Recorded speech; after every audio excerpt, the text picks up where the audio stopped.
Good evening, everyone. I'm Jonathan Birch, Associate Professor at the LSE, and it's a real pleasure to welcome you to this Forum for Philosophy event on the topic of addiction. It's hard to know how to treat something when you don't know what it is, but that's the situation we find ourselves in when it comes to addiction. It's easy enough to characterize from the outside. It's a pattern of behavior involving repeated use of something, even when the consequences become clearly destructive and devastating. That thing could be alcohol, another kind of drug, gambling, work, social media. But that doesn't bring us that much closer to understanding what addiction is from the inside. And it's a phenomenon that defies many of our usual categories. It seems to blur the boundaries between the mind and the brain, the boundaries between society and the individual person, boundaries between what we are responsible for and what we are not responsible for.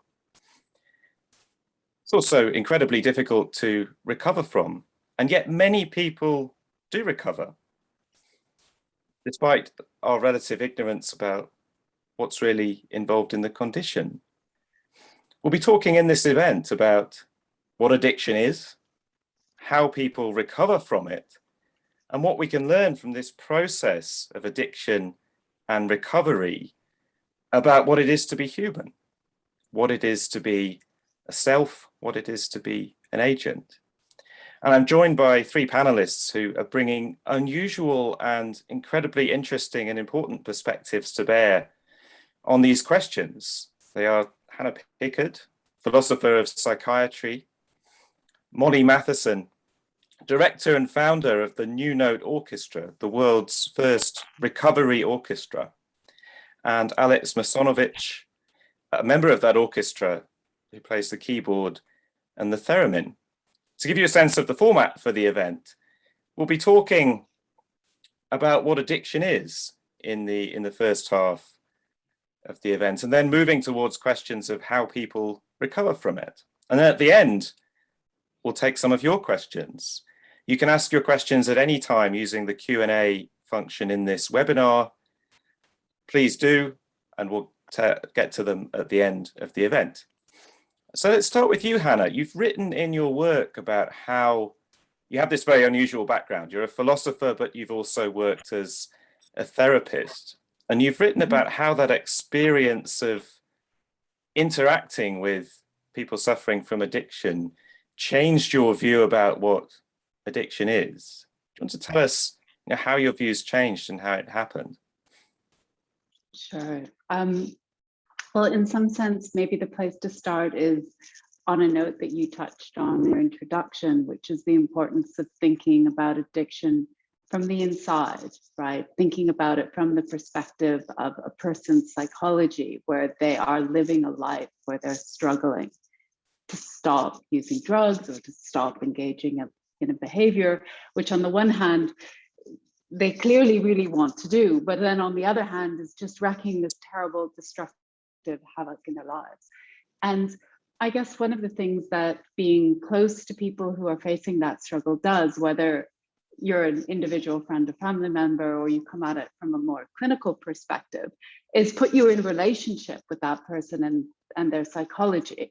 And so trying to understand things from the inside is really what you want to do, right? What you want to do to understand them, what you want to do to try to help, because it's obviously the kind of thing which will give you the most insight and ability to help. So in some sense, that's the situation I found myself in when I was working part-time in a complex needs service. So it was a service for people with personality disorder and complex needs, many of whom struggle with addictions as well, although that wasn't the primary focus of the service. And I guess in virtue of doing that, I really came to see just the power of ordinary human psychology when we looked at it in its nuance and its heterogeneity in giving us some kind of grip on what it's like to be an addict and on how we might explain why someone persists in such irrational and self-destructive behavior. But that experience of sort of thinking psychologically stood in really sharp contrast to the dominant models of addiction that we have in the more academic and popular literature. So, very crudely, briefly, one of them is the moral model, where you explain why someone is being so destructive and continuing to use drugs, basically by blaming their character, right? So the moral model sees the choice to use drugs and addiction as a fully fledged choice, which people are responsible for and they make because they're bad, right? So we have this duality of choice and moral condemnation in that model. And in the opposing sort of much more common model today, the neurobiological model, which treats addiction as a disease of compulsion, the idea is that there's no choice at all, that long-term drug use has certain kind of very specific neuroadaptive effects, which mean that people are literally compelled to use because of the impact on their brain. And so moral condemnation is otiose here, because nobody's doing anything that they're doing voluntarily, right? We don't have choice here. We just have a brain disease of compulsion. So these models are very different. They take very different attitudes towards the morality of addiction and drug use, and they take very different attitudes towards what explains drug use and addiction. But they're united in keeping our focus off ordinary human psychology of addiction, what it's like to be an addict, what we might try to understand someone is doing from their own perspective. And I guess my academic work has really sought to explore how far we can understand addiction through ordinary human psychology, but it's based very much, as you initially asked me about, in that clinical experience, right, of trying to relate to someone and help them. So it is important, isn't it, to move beyond that moral model, in that we don't want to be thinking that addicts are to blame when in the grip of an addiction. But you think that in moving beyond that blaming the person model, people have been too willing to sort of swing to the other extreme of saying it's entirely a brain disease, the mind doesn't even matter anymore. I do. I mean, I guess what I think is that we're in need of a kind of serious look at the gray mess in the middle, as opposed to these black and white extremes. And so I think that on the one hand, there is decision making in addiction, right? It is compromised, it is complicated, it needs to be situated within people's actual lives where they may be living in social and material circumstances of terrible adversity and poverty and isolation. So we need to be, on the one hand, thoughtful about the role of decision making, but on the other, have a much more broad and sort of complicated understanding of what human decision making is. Now, it would be false to say that that doesn't allow in the possibility of blame. But I guess what I think is it doesn't necessitate it. And that it's also extremely important to start challenging some of the more moralistic and puritanical and hypocritical attitudes about drugs that permeate our society. And also to be real about the kind of suffering and, to be honest, I think in some cases, self-loathing that people who struggle with addiction experience. So my own sense is that if you actually know people who are addicted and know what it's like to, in any sense, live with addiction, the idea that it's morally right to blame and condemn is a moral atrocity in itself. That is not how we respond to suffering among our community and in our fellows. So yes, the idea of decision making allows in that possibility, but then it's up to us not to step into being moralistic and blaming people, but rather to maintain a kind of concern and nuance and compassion. I'd love to bring in Alex on this, because Alex, you have this lived experience yourself of Mhm. having gone through addiction. What can you say to us, I suppose, to try and convey some sense of what it's like from the inside? Yeah, that's so. It's as an addict, and I consider myself to be an addict. I mean, mainly I was. It was alcohol was my main addiction. Although when I was drinking, I did use other drugs. It was normally alcohol, but alcohol was my main one because it was more available and it was a thing I liked the most. But it spilled over into other drugs, and you know, also into other things. Even now, you know, I've not touched a drop of drink in 13 years. But even now, I find issues with sugar, with other repetitive behavior. Even, you know, even buying records on the internet sometimes becomes this very repetitive behavior, and it's very difficult to explain to people who don't have that experience what it's actually like. The closest I can get to it really is when I was drinking. If I had one drink, then that would set off a feeling, something would turn on in my mind. And the thing that would turn on my mind was almost like a love affair. It was almost like being in love with someone. At that moment, I was in love with this idea of having another drink. And the idea of just stopping drinking at that point would be similar to turning around to someone and saying, you know, in a bad relationship, why don't you just not love that person? It was an emotional connection that I had to the drink. And it became, and it wasn't always like that when I started drinking. I mean, when I started drinking in my early teens, I think, but when I really started, I always drank to get drunk. I loved it. I had a great time. But I got sober at the age of 29, no, 30 actually, a couple of months after my birthday. And at that point, I wasn't enjoying the life that I was leading. I didn't like who I was. I didn't like the life I had. I was suicidal. I felt ancient. I just felt like I was at the end of my life. But when I had that drink every single day, that first drink just led on to more because it was this love affair. I just couldn't. I mean, the physical choice maybe to not do it, to not have that second drink might have been there. But it was just at that moment, that was the thing that I wanted most in the world. And it was there and I could have it. I mean, Hanna, does that description of addiction as this love affair, does it chime with your own encounters with addicts in the past? So it does, and it's also something which has been theorized by some great attachment psychologists who sort of understand the relationship you can develop to a drug as precisely online with a love or a personal attachment, where, you know, what you get from it is the kind of emotional feeling of security, of safety, of relief, maybe of calm, which sometimes we can get from other people.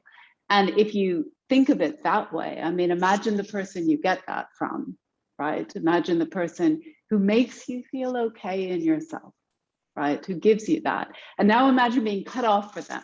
That's it. You're not going to see them anymore. You'd be desperate to see them, right? So I think that, like what Alex has described, yes, it's both something that I think, you know, many people, not everyone, but many people speak of, and has a really strong theoretical foundation within psychology.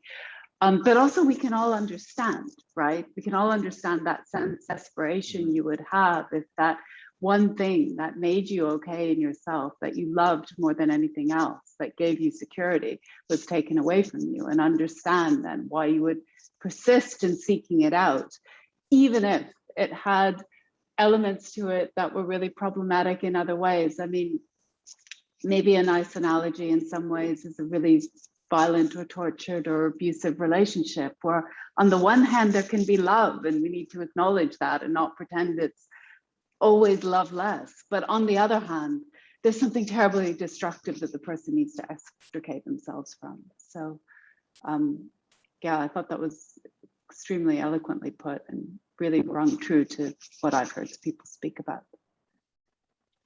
Yeah, so there's this important idea in your work, Hannah, then, that we've got to think about addiction as this psychological phenomenon. It's not moral failing, it's not a neurobiological compulsion either, but it's this psychological phenomenon. It sounds like another important idea for you is that the environment matters. You know, the social environment matters. It's not just simply about the individual. Oh, hugely. I mean, that in some sense, I hope that will just follow from any emphasis on psychology, right? So if you think about how anyone makes decisions, makes choices, lives their lives, you need to relativize it to the context in which they find themselves, right? So the very real options you have, the genuine constraints on you, will affect what you can and can't do, what it's possible to choose and impossible to choose.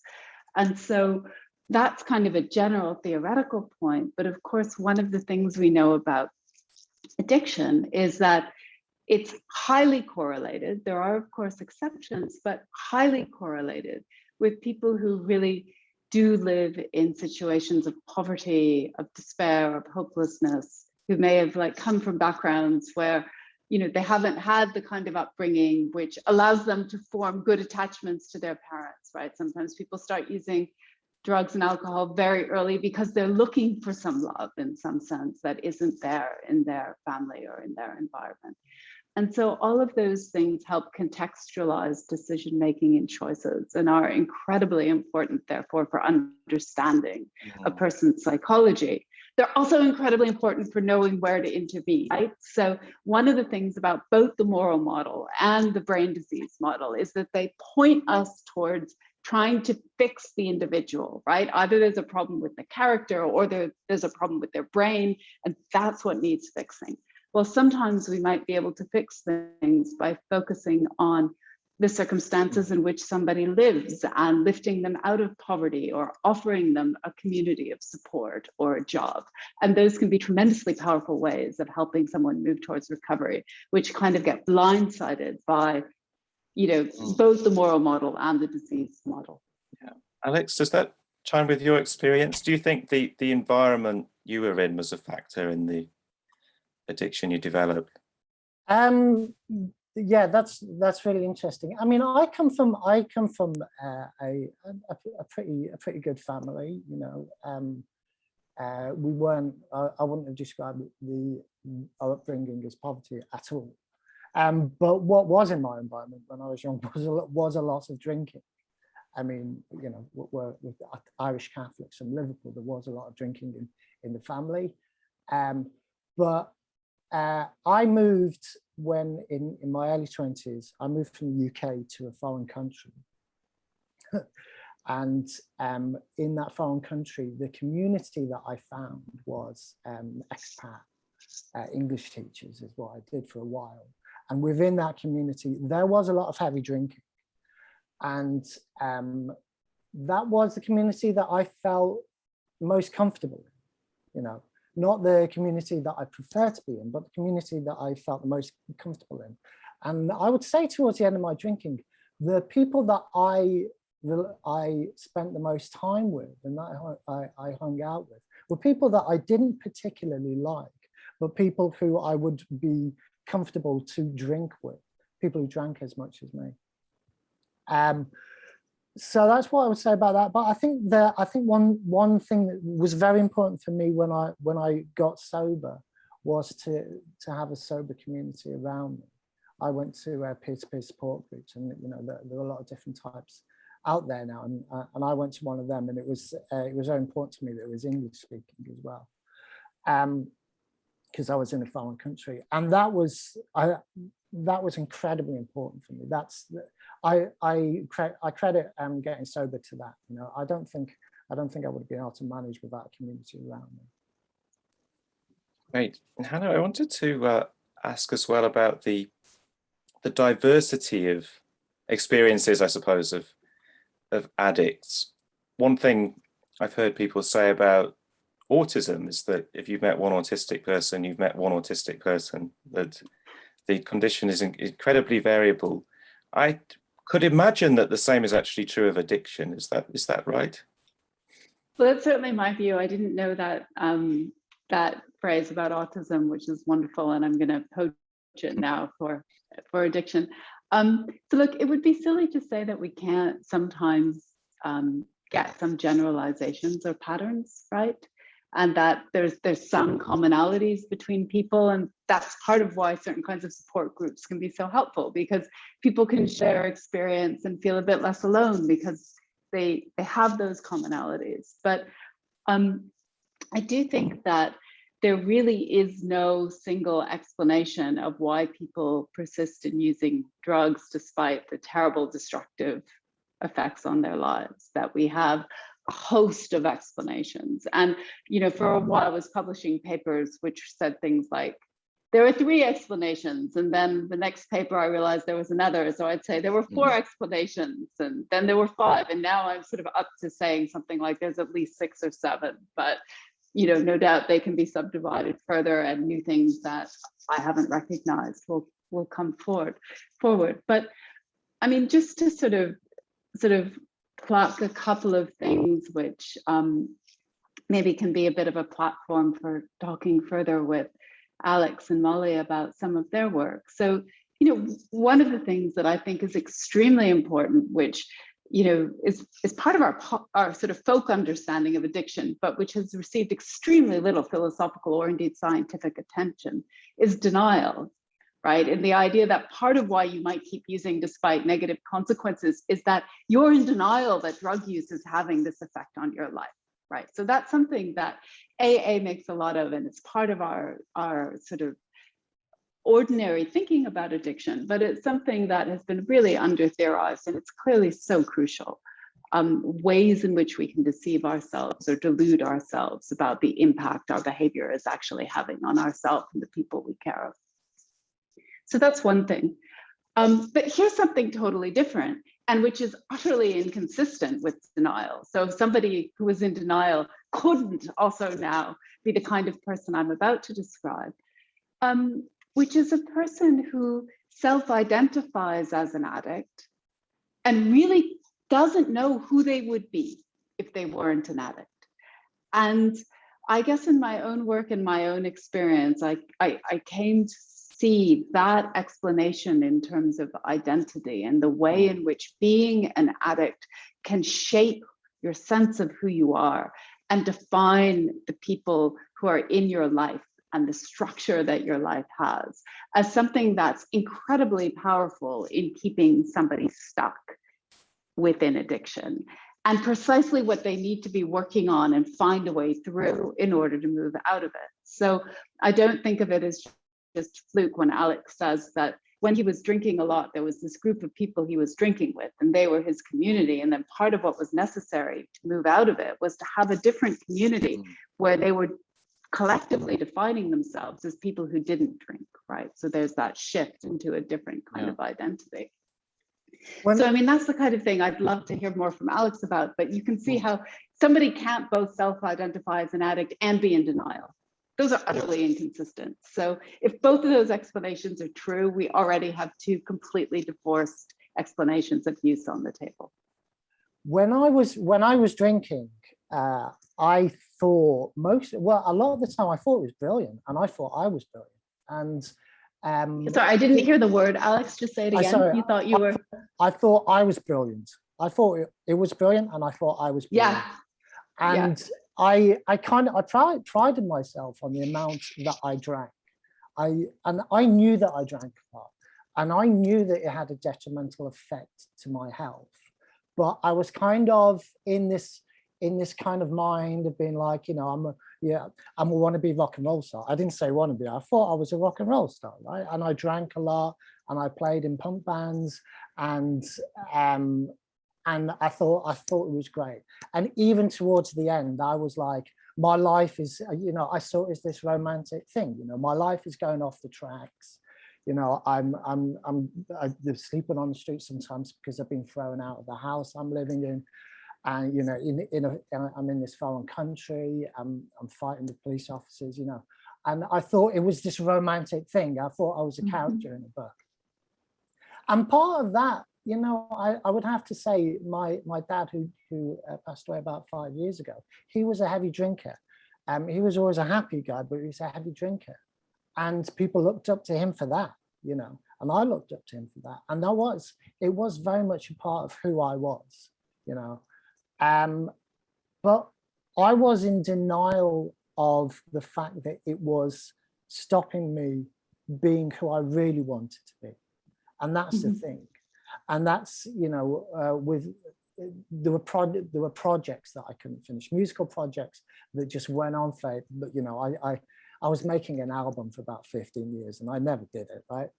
There were friendships that were crumbling and I was in denial it was because of that, because I thought I was great some of the time. A lot of the time I also thought I was the worst person in the entire world. And I was in denial of the impact that it was having on my relationships. You know, I thought people hated me and I thought that was their problem. Alex, did you self-identify during that period as an addict or just as a heavy user? You kind of sound to me, I mean, you know, Keith Richards has this amazing quote where he said, quite a different musician, let's be honest. I don't have a problem with drugs. I just have a problem with policemen. And there was like, you know, he clearly did have a problem with drugs. So he knew he used a lot, but there was at various points in his life a problem, even if some of the problems did have to do with coercive criminal justice policies as well, or what have you. But I guess part of what I'm really curious about is whether in that period where you were kind of living the glamorous life, sex, drugs, and rock and roll, and sort of all the trappings of that, you conceived of yourself as an addict, or you conceived of yourself as someone who, yes, was using a lot, but had his stuff together, was sort of keeping it together, and so wasn't an addict. That's precisely where we draw that line. Myself and a couple of friends used to call ourselves functional alcoholics. Okay. That's what we said. That was the phrase that we came up with. I didn't come up with that. When I heard somebody say that, I was really happy because yeah, that's what I am. I'm a functional alcoholic. Yeah. And it wasn't that, I've got to say, it wasn't that glamorous. It was most of the glamour was fancy in my head. In your head, yeah. I was, by day, I was an editor working in a magazine, you know, and we played shows to like 3 or 4 people. It wasn't a big glamorous lifestyle, but yes, we called ourselves functional alcoholics. Sometimes I think it was a joke. Sometimes I kind of realized that, you know, and it was often on my own. It was often stumbling home at night, or you know, getting in when I was in very difficult times when I kind of knew, you know, it's like I'm not an idiot. I knew it was the alcohol that was causing all my problems, and you know, I eventually turned around one day and I just said to someone, I can't stop drinking, and that was kind of the start of my recovery. But yeah, it's really difficult to say whether I self-identified as an addict in the way that I understand it now. But I knew that alcohol was having a detrimental part on parts of my life in the last couple of years. I just kind of rationalized it as being, yeah, you know, I'm 29. Who wants to be 30 anyway? You know, it's like that's how I rationalized it. Yeah, I think that's a really important thing to like sort of hear in what you're saying is the allure and indeed a little bit of pride, right? There's like some pride in being young and reckless. And again, those are the kinds of things which are so deep in our psychology as drivers, right? And which we often just don't even think of when we're thinking of why someone might be drawn to alcohol or drugs. I mean, we all know it at some level, but it's not on the table as something we need to think seriously and critically about. So hence the value of you sharing that with us. Molly, I want to bring you in. You founded this amazing orchestra, the world's first recovery orchestra, the New Note Orchestra. I suppose your experience in setting that up has brought you into contact with the diversity of people suffering with addiction and the very different ways in which they can come to that problem and get out of it. Is that a fair description? Yeah, I mean, it's just been really interesting listening to Hanna and Alex talk about it. I mean, I think there's just a couple of things I would add. What's interesting is Alex's story, I think, is quite common in that the culture of drinking is so pervasive, and there's this kind of strange thing I think that people encounter where, you know, if you get married, you have a drink. If you're sad, you have a drink. If you're happy, you have a drink. If you finish work, you have a drink. But somehow we've all then got to take control of that, and you're only supposed to have 1 or 2 glasses and not fall over and be sick in the street, and all that, you know, all that comes with drinking a lot. And then I think that grey space of which so many people live within, which is, have I got a drinking problem? Am I drinking too much? Well, I'm not drinking as much as them, so that means I haven't got a problem. And I think that comes into that whole kind of denial cycle, which is, you know, and then it's like, when do you actually need to get help? And it's when the wheels start coming off. But the wheels start coming off a lot earlier than when people actually go and get help. And anybody coming into recovery will tell you the wheels were coming off 5 years ago, 10 years ago, you know. So I think it's difficult to have a conversation about addiction without having a conversation, you know, without sort of being realistic about what drinking actually is. And I find that difficult, you know, when we're expected just to have a drink, go on. And I mean, we've all been in social settings where you don't fancy a drink, and then everyone's like, well, what's wrong with you? Go on, just have one, you know. And that has got to, I think that attitude around drink is just so much, that's a cultural thing. Whereas drug taking is a slightly different thing, because it's still illegal. You know, to buy drugs, to score drugs is, you know, you have to go out there and seek it, and you're interacting with people who you wouldn't be normally interacting on a 7-Eleven or going into the spa and buying a bottle of wine. So it's a different, slightly different thing in terms, but you know, if you're drinking a lot and you're in pubs and you're in clubs, that's where, you know, you're going to find drugs pretty easily. So I think that denial stuff is really interesting. And I think it's also helpful to kind of just remember that addiction absolutely is a crisis of, you know, of environment and trauma and poverty. Absolutely is all of those things. But there's also mental health issues that we haven't really quite touched on, and the correlation between mental health and addiction is just so intertwined. And it feels a bit like the mental health services are slightly behind in the recognition of that. And often people who, you know, come into addiction services, especially in the UK, it's treated as a public health issue. So you're on a slightly revolving door. So if you've got a drinking problem, you go and see your doctor, and then you go into addiction services. But the mental health stuff is dealt with by a whole different area. So often mental health services will say, well, you have to sort your addiction out before you come and, you know, sort out your mental health. And then I've seen people just go round and round in a circle. So I think there has to be a bit more recognition around that. And we're now getting much better at talking about mental health. You know, there's been a lot of work done in the same way that there's been a lot of work done on public health and obesity and staying well. But there isn't the same conversation about addiction. And, you know, I think it is just, we are still in that model, as Hanna was saying, this kind of morality model, which is, well, why don't you just stop? What's the matter with you? You know, we all know people who are drinking too much, or maybe have taken too many drugs, or, you know, we know them at work, or they're in our family, you know, these people, and there's this sense of, well, you're just sort of bringing this upon yourself. And I think that shame and that kind of, you know, yeah, because I mean, the shame is such a big part of addiction, prevents people from getting help. I don't think people quite know where to go. How do you find a community of sober people? You know, how do you find that if everybody around you is drinking?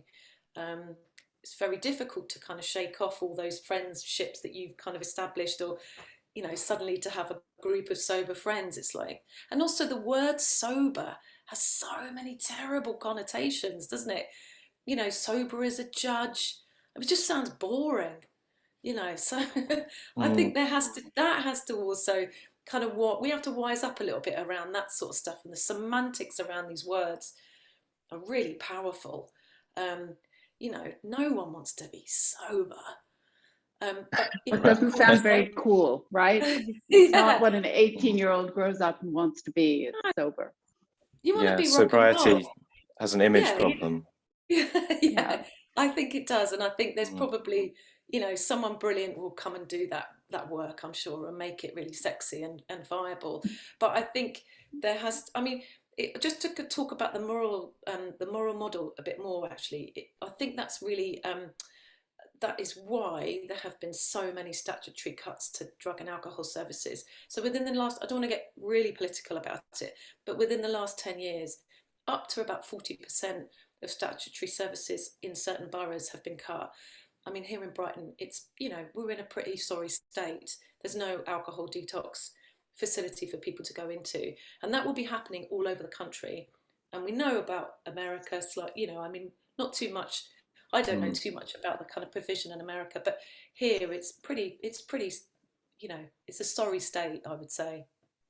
And Hannah, you said earlier that you think the moral model still holds sway in large parts of the US. And I suppose when people endorse a moral model of addiction, they're sometimes led to then support cuts to extremely important services that are based more on seeing it as a mental illness.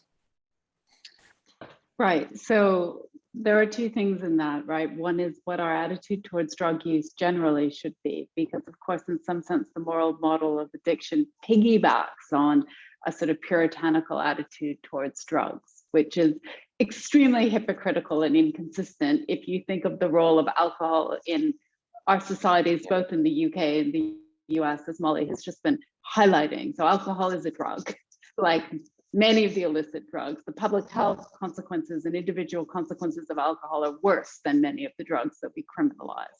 And yet, for very contingent historical reasons, it has protections and a certain acceptable social status. So, you know, we have this bizarre situation where we, you know, permit, indeed encourage the use of some drugs and recognize the value they have, and moralize and absolutely condemn the use of others, right? And think of them as all bad and no good. And the truth is that all of these drugs have benefits, which is why people use them, but also bring with them real risks and costs. And the responsible adult question for any individual or government is how to create a system, whether that's in your own life or in the world at large, where we can take advantage of the benefits of drugs while protecting against the costs, right? It's that balance which is so tricky to get right, but that's what we all need to be thinking about in some sense.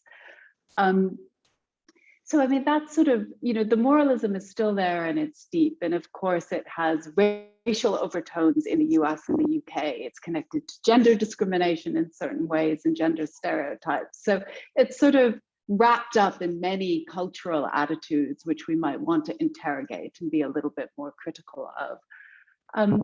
But then there's also this point that Molly brought out, which is just so important, which is that many people who really do struggle for decades with addiction, it's a chicken and egg question, which came first, the mental disorder or the substance use disorder. But in some sense, it probably at that point in their life doesn't matter. What we know is that one of the things that drug use is doing is self-medicating, right? So it's giving people immediate relief from negative affect and psychological distress. Of course, it brings terrible long-term problems, but nonetheless, it helps in the moment with some of the symptoms of mental disorder. And the best predictor of addiction severity is, in fact, people who know that they use it as a coping motive. So they know that they're using drugs and alcohol in order to cope with this kind of distress. And so that kind of sort of vicious circle between mental disorder and substance use is really important. It's an important part of the picture that we have to wrap our heads around more.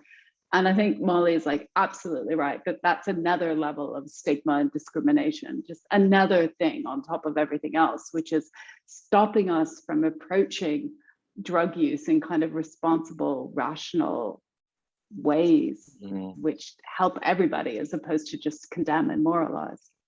So if you're watching this, just a reminder, please type any questions you have in the Q&A box. We'll take questions from the audience a bit later on.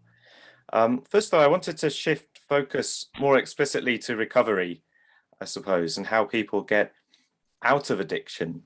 And Molly, as I've said, your orchestra is doing fantastic work in helping people along that path. In fact, I think it would be great to hear a bit of the music from the orchestra as a little interlude. Molly, I asked you to select a piece for us. What have you chosen? And do you want to tell us a bit of background about it? Yes, so this is a piece that we wrote this year for a project where we came together with 9 other UK recovery organisations to create a video that would be released online for International Overdose Awareness Day.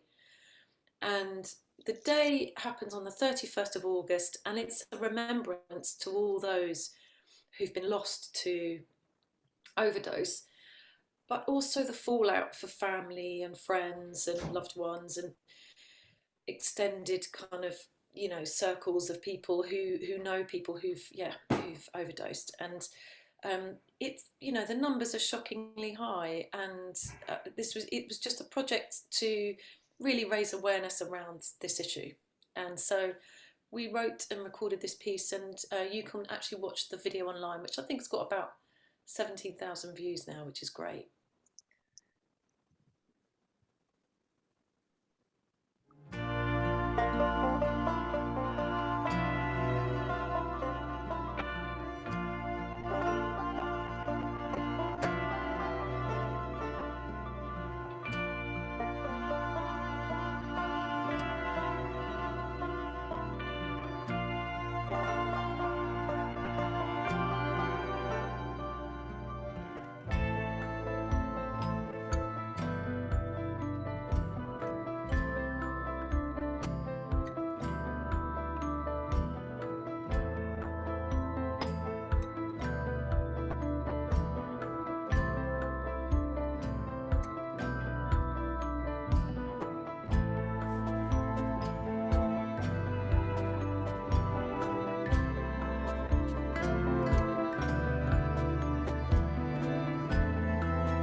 Thanks very much, Molly. That was a fantastic interlude. Absolutely lovely to hear the orchestra. I've attended 3 events, I think, by the New Note Orchestra, and it's been a real delight every time. I'm pretty amazed by the quality of what you do, particularly given that some of the members of the orchestra are coming to music for the first time. So it's a fantastic achievement. I wanted to ask Alex, because you're playing in the orchestra, so we would have heard you there. How did you come to it, and what did playing in the orchestra do for you? How did I come to it? I was told about it actually before I moved to Brighton. I was living in Birmingham, and it was in a support group, a conversation support group in Birmingham, and I was talking about Brighton, and somebody said, "Oh, they've got this sober orchestra there." So that's how I heard about it, and I looked it up online. And when myself and my wife were deciding where to move to, Brighton came up on top of the reasons. It was one of the reasons why we moved down. Not the only reason, but one of the reasons why we moved down. I listened to them online. I thought the music was fantastic. I was very afraid that it was just going to become, you know, AA with glockenspiels or something like that. But actually, you know, it's I did. When I listened to it online, I thought the music was really interesting. And so I came down, and I just, you know, put my theremin in a bag and turned up one day, and came to the church, and Molly was there, and everyone was really friendly and just said, you know, come on in and play.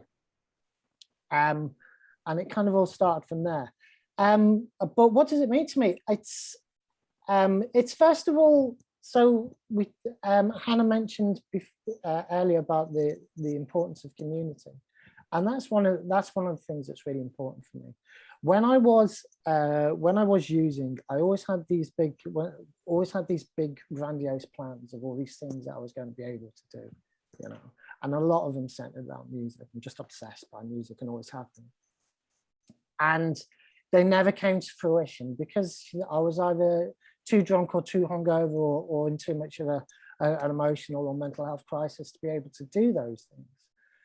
And then in sobriety, I started to, you know, play again. I started to try to do more projects and things like that. But when I came to the orchestra, what I found was a real community of people that had gone through a similar experience as myself, who understood the mind of an addict, because I'm still an addict, whether I drink today or not, I'm still an addict. And other people who kind of understand what that means, but also who want to do something creative, who want to actually build something, to actually do something of real value. And that's the thing that I really like about it. We don't sit around actually talking about, we don't talk about what it's like to be an addict. We don't sit around, you know, ruminating on those things. We actually get in there and we make music, we perform and we improvise and we perform and we write. And that's a really good thing for me, and I think for a lot of other people. I have throughout my life had a real sense of imposter syndrome. I've always felt, even in family, I've always felt like I don't belong. I've always felt kind of on the outside of things. But when I'm with other addicts, and like when I'm in the New Note Orchestra, that feeling goes down. It's still there sometimes. I'm not saying it disappears completely, but I think one of the things is there's a bunch of other people who feel the same. And the other thing is that when I played previously, I'd always played in rock bands. I always had to be the front man, the one at the front, you know, shouting wildly and being crazy. And when I'm in the orchestra, I'm playing keyboards on that track, and it's kind of buried right down the bottom there. And it was difficult for me at first to kind of come to terms with kind of, I'm not going to be out here in front all the time. And then after playing a few times, I've really got used to and really enjoyed being part of that whole and working with other people. And in a disciplined fashion, we've got a musical director. It's not like some chaotic thing. We've got a musical director. We do it every Tuesday. So it's that thing as well, you know, it's that discipline. And it's become a really, really important part of my life, you know. And I think for other people in the orchestra, we help each other. We all, you know, everyone contributes in different ways. And it's kind of, to me, it's this model of like egalitarian kind of group of people, you know, and what they can do together. And Molly, what was it that gave you the idea for this orchestra? You've said to me in the past about how it was really important to you that it was an orchestra, not a band or a group or anything. What gave you the idea? Well, I've got a history of addiction in my own family and in my own life, and I've always, but I never really understood what recovery was. I didn't really, you know, it was just like, well, you kind of, you either stop or you carry on, or, you know, like I was saying before, the wheels come off a bit. And I ended up working in telly and making TV programs and making documentaries. And I created this show for Channel 4, which was called Addict Symphony, which looked at how music could help people in recovery sustain their recovery. And it was so resonating on so many different levels for me, you know, that I just thought, right, that's it. I'm going to jack my job in as a TV director and, you know, start a community group. So I sort of knew it was going to work from the first, you know, from the first, I kind of ran a pilot for about 10 weeks and thought, is anyone really going to come, you know, and turn up? And people did, and took it seriously. And so I knew I wanted to start an orchestra because I wanted to play with the form of what an orchestra meant. And also, for me, the whole project was really about that sort of destigmatization of what you in recovery, or you as an addict, can achieve. And I think there's so low expectation around people who've got an addiction or are in recovery, that it's kind of a sort of, you know, you can be faced a lot with a there attitude and well done, you were in recovery, but oh my God, you can play a bit of music. So I was like, okay, well, let's try and defy some of that stigmatization. So this is why there's such a concentration on the quality of the music. And that's really important, because it's not by default, it's by design, that we spend months creating the music in a very disciplined way. And we have an amazing musical director who's a professional person, an artist in his own right, coming in and helping shape that music. And I think when you're working in the arts in a way for people who are marginalised, and it's the same with working with people in the homeless sector or people with mental health issues, there's this sense that, does it really matter that the artwork you're just doing it for art's sake? And that to me is music therapy. What we're doing is music therapy and some. You know, we want to be out there on stage, telling our stories, you know, being taken seriously as artists. And I think that's the goal, that's the aim, is to aim high. And yeah, I think one of the things that we didn't get the clip of there when we had that 2-minute clip is that in your live shows, you mix in stories as well, stories of addiction and poetry in some cases, and it becomes this really quite absorbing experience of how one can use the power of music to confront addiction. Yeah, and I think it's, you know, there's the same comments that come back to me time and time again when we put on these shows, which is, oh wow, everyone's so articulate. And that's quite shocking when I first heard that. And I'm like, well, what were you expecting? Why wouldn't people in recovery be articulate? You know, it's the same as people who've experienced homelessness. Why wouldn't you expect them to be articulate? You know, so again, we are really at the forefront of trying to change people's perceptions around what recovery can look like. I just want to say one thing about playing music and being creative in recovery as well, is that I think the arts can really help you find your voice.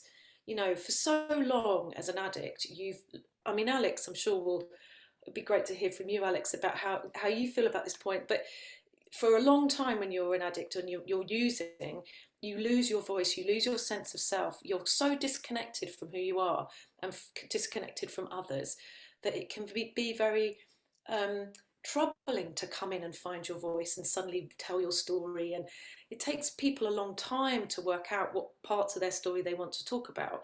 But I think the arts can really help accelerate that process and make people feel like they can be heard. You know, their voice is worth listening to. It just might not be a spoken version of their voice. If someone's contributing in a guitar solo, or they're contributing with a rhythm in the room, it's so connecting. Yeah. It feels quite spiritual as well. You know, you feel like you've really bonded with this. You've got this massive connection with this person, but no words have been spoken. But yet we've both been heard.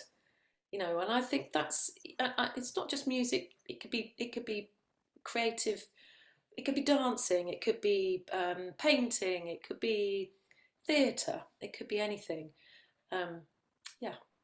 Yeah. So Hannah, what do you think the broader lessons are that we can learn from an example like the New Note Orchestra for what the ingredients of a successful recovery are? Well, I mean, it just sounds like a wonderful place to find community and to be able to create a sense of who you are, which is integrated with others and which has purpose and value. And if you think about sort of the dialogue we have around addiction, mainly what we tell people to do is stop using, stop using, stop using, stop using. And there's not a lot of emphasis on what you might do instead and what there might be in your life and in yourself, which is meaningful and valuable to you, which might replace the value you found in drugs, however ambivalent that value ultimately was. And so, I mean, you know, from Molly and Alex's description, this just sounds like sort of this wonderful creation where people can go and work together on doing something they care about intrinsically, and in so doing, get a different sense of who they are and what, you know, the possibilities that life might hold can be. So, I don't know, from a theoretical perspective, it's just like a model. I mean, it's like the ideal, the platonic ideal of what a recovery service ought to be, because, you know, it gives people like the good of life to step into, right? And to really participate in and work in. And that's so meaningful and important. Alex, do you think that you've gained a new identity from playing in this orchestra? Or do you feel as though you perhaps regained an old one? I think so. Yeah, that's interesting. So I think one thing I'd like to swing back to something that was said earlier, actually, about this idea of sobriety being boring, and I think that's a really important thing. When I was, one of the things that's kind of stopped me from getting sober, from stopping drinking, was that fear of being boring, you know. And when I did stop drinking, it really was, what is life going to be like now? What is the rest of my life going to be? I mean, am I just going to be waiting until I die, like, for, you know, and be sober for that time? And things like the New Note Orchestra, and in my case, the New Note Orchestra, completely blows that apart. You know, when I was drinking, you know, I was playing these little dive bars and stuff like that, and I had a good time, right? But now we played at the Attenborough Centre a few months ago, and I played theremin, you know, in a live stream at the Attenborough Centre. And for me, that's a really great achievement. That's a really beautiful thing to have done. And the music is great, right? When we've recently made an album, and when I heard some of the original mixes of the album, one of them I just sat down and started weeping with joy, just because it was so beautiful, and I never really thought that was a moment I was gonna have. Because when I was drinking, everything was horrible and nasty, you know? And then when you know, and with the New Note Orchestra, we make these beautiful things. And so the idea of like sobriety being boring, just blown out the water. It's not something I could do when I was drinking. It wasn't something I could do when I was using other drugs. You know, it didn't matter about creativity that brought to me or anything like that. But now in sobriety, I can do that, and I can harness that creativity, and it's not boring. And about my sense of self, yes, it gives me new purpose. I make decisions now in my week that are based on orchestra, right? Tuesday night I have to do orchestra, but also I've got pieces I've got to play. So I've got to practice this and I've got to practice that, you know. And I'm talking to other people in the orchestra in the week. And even during lockdown, we were talking to each other each week, talking to each other about music. And I just really like talking to people about music. And yeah, so it's that the whole of my life where I would plan when I'm going to get a next drink, or I'm going to get the money to get the next drink, or, you know, or drug or whatever.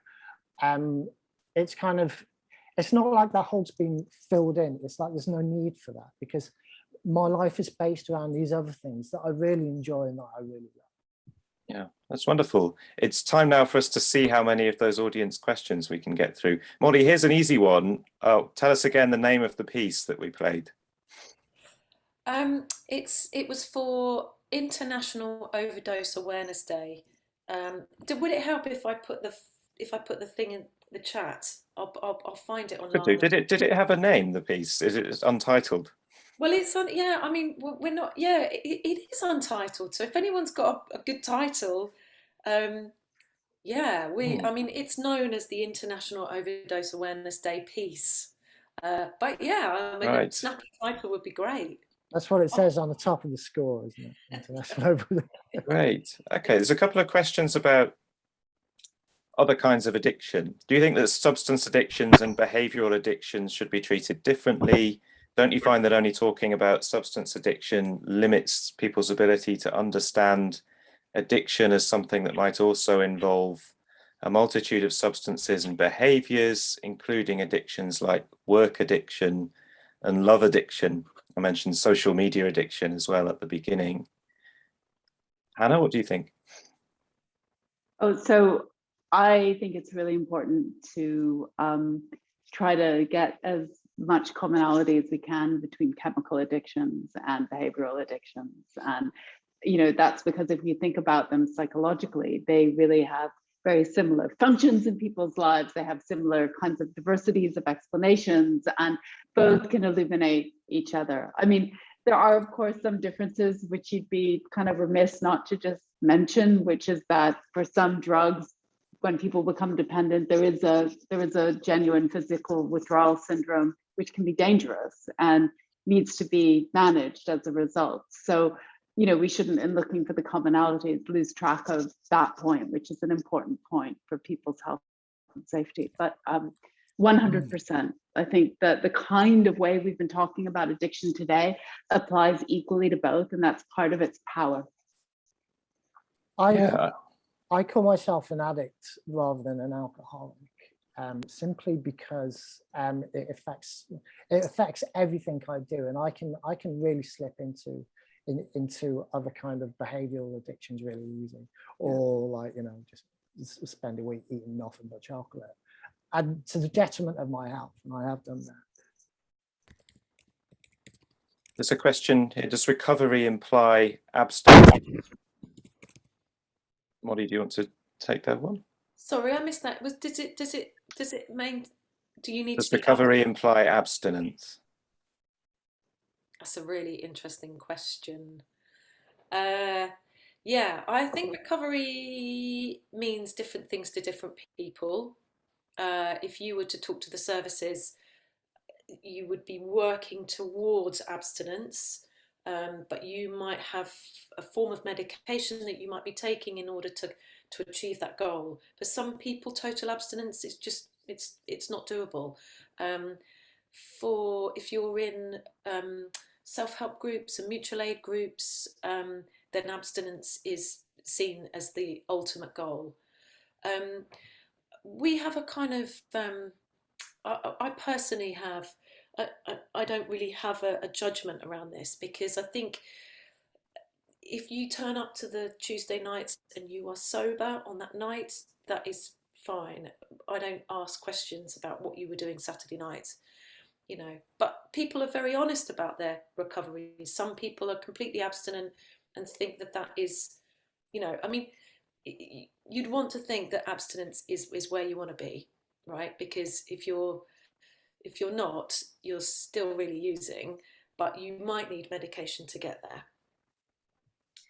Jonathan, can I jump in here, just because I think we've agreed about so much, but this is one place where I slightly disagree. So I just want to interrogate that thought a tiny bit. I guess I really think that we shouldn't prescribe an aim of abstinence to people, that in some sense that can be a kind of moralism creeping in, and that it's really important always to have that conversation with an individual to see what they want and what's viable for them. So I really like, you know, lots of services impose it, and lots of people think it's the only option, and that may be right for them. But I think there are others where a harm reduction approach is much more genuine to what they want and who they are. And that should be something that, as you know, mental health services or substance use services or recovery services, we should be working with without judgment and as equally as we do with people who are aiming for abstinence. So yeah, I just have a slightly different perspective on the role of abstinence in recovery. Right. It's a question about powerlessness as well. Alcoholics Anonymous says the first step in recovery is to admit powerlessness. What does the panel understand by this? And I suppose, do you agree with it? On the one hand, drinking is clearly a choice an addict makes. On the other hand, awareness at an emotional or motivational level of the consequences is somehow diminished. Is that what we mean by powerlessness, or should the concept be dropped? I think my answer would be go back to what I was saying earlier about like the relationship with alcohol being like being in love, right? That's where the powerless comes in. That's where it is. You know, that emotional connection. I just couldn't get rid of that. It took a certain amount of abstinence for that to go. It took a long time for that to go, in fact, and it took a lot of work for that to go. And yeah, when there were a few times when I decided I was going to stop drinking, or a few times when I decided I'm only going to have one tonight, and I had one, and then I drank the whole bottle, or you know, I drank my wallet dry, or I ended up, you know, asleep on the street. And it's because of that. It's everything changes after that one drink. All my decision making changes.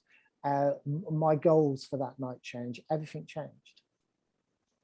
What do you think, Hannah? Are addicts powerless?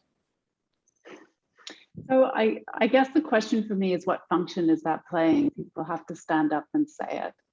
And I guess I see it as a reckoning in a public and communal way with the fact that they have a problem that they need to do something about.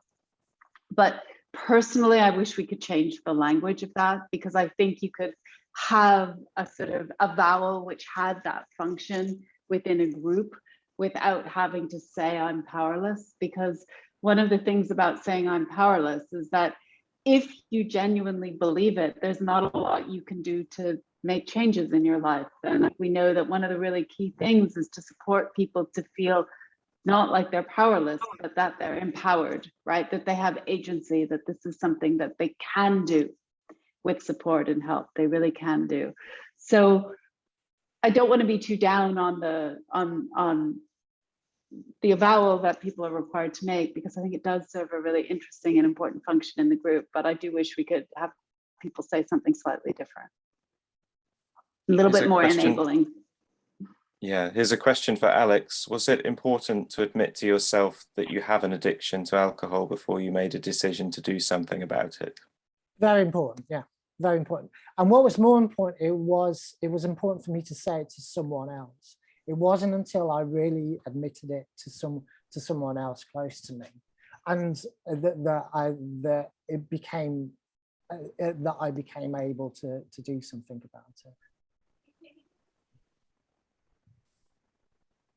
Yeah. Well, thanks, Molly, for posting the link to the YouTube video. So there's a question about personal identity. Personal identity is what makes you you. So regardless of whether it's the soul or chemical makeup, is being an addict part of an individual's personal identity?